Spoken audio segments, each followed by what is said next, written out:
Ayan ho guys, pinagtatawanan ako ng mga anak kong ayan, makukulit. Ayan. Kasi daw yung boses ko para ng dragon.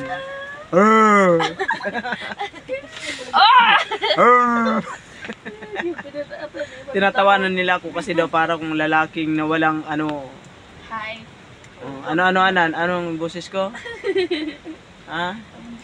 Tingnan mo yan si Apple, yung Jontes. Busy sa kasi cellphone. Si Ana naman, busy din sa kasi cellphone. May cellphone. Kaso yung cellphone niya gamit ko ngayon. Sinsya na ako kayo, isa lang cellphone namin eh. Ganyan talaga.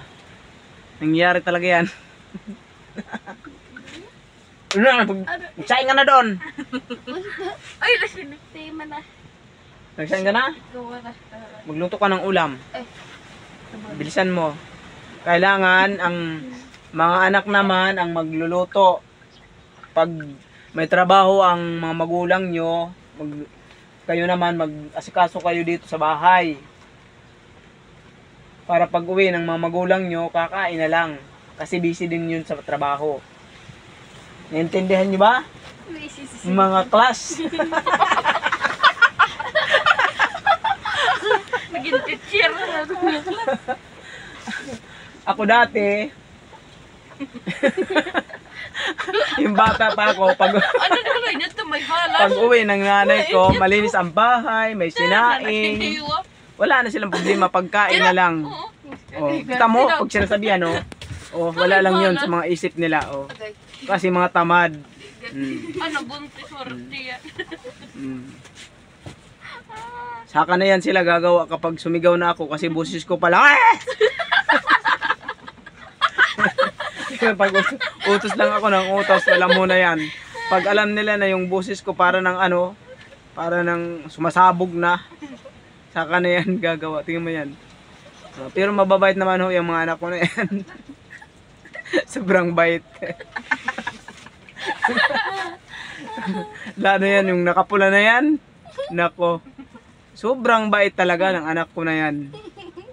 Namimiss ako lagi nun.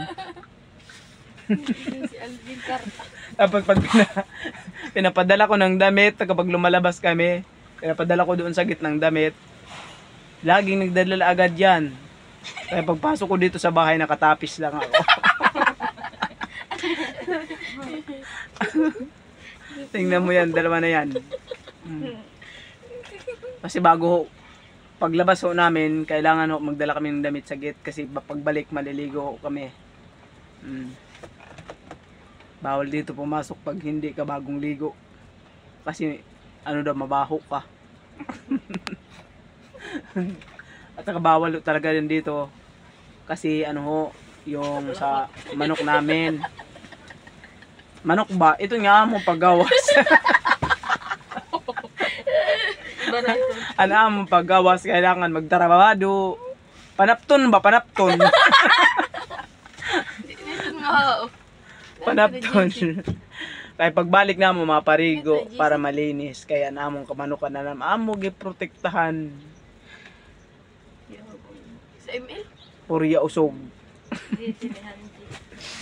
Hi! Sige po, bye-bye. Ang cute daw.